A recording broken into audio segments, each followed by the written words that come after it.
morning, Oru pretended nothing had happened. Toba's name was not called at the well. His mat was folded away. His mother was told he had wandered too far into the forest, as hunters sometimes did. The elders spoke in low voices and agreed on silence before the sun reached its highest point. But the whistle returned the next night.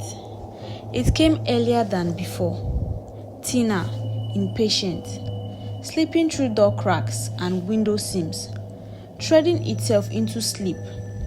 And this time, the villagers noticed something new. The sound no longer wandered, it circled. That was when old Mama Kolapo broke her silence. She had been a child the year the rule was made, old enough to remember the taste of fear before it was given a name. They found her sitting by the shrine at dawn, fingers pressed into the dust, staring at the wooden flute hung above the stones. "It was never a whistle," she said, her voice dry as bark. "It was a wedding call." The elder stiffened. Long before Oru was a village of rules and warnings, it had been a crossing place, land shared by the river clan and the forest line. Peace between them was sealed by a marriage. Her name was Adeshewa. She was the only daughter of Omoluabi, promised to a man she had never chosen. On her wedding night, she was dressed in white clothes woven with cowries, her hair braided and perfumed, her feet bare so the earth would know her.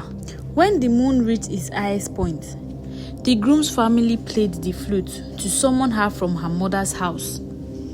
That was the custom. But Adeshewa hesitated. She had gone to the forest hedge to pray. Some said to ask the ancestors for courage. Others said to ask for escape.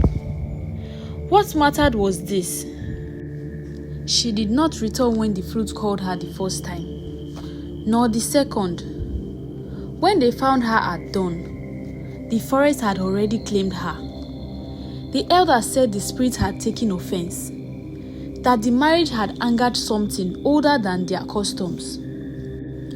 What they did not say, what Mama Kolapo remembered, was that Adeshewa had screamed, not in fear, in refusal.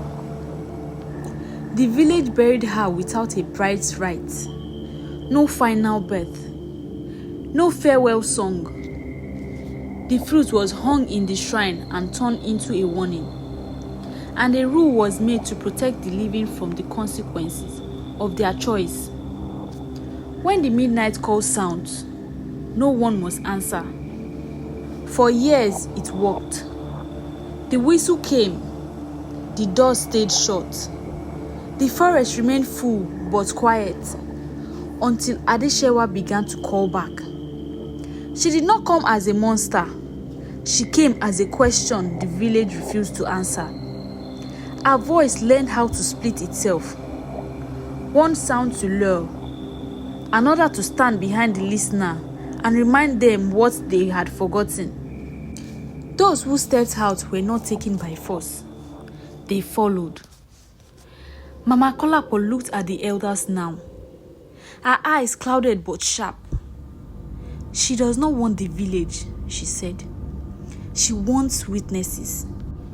That night, as the whistle rose again, a second lantern flickered at the forest's edge, not Toba's. And somewhere beneath the Iroko tree, Adeshewa listened, because the rule was weakening and the bride was no longer alone.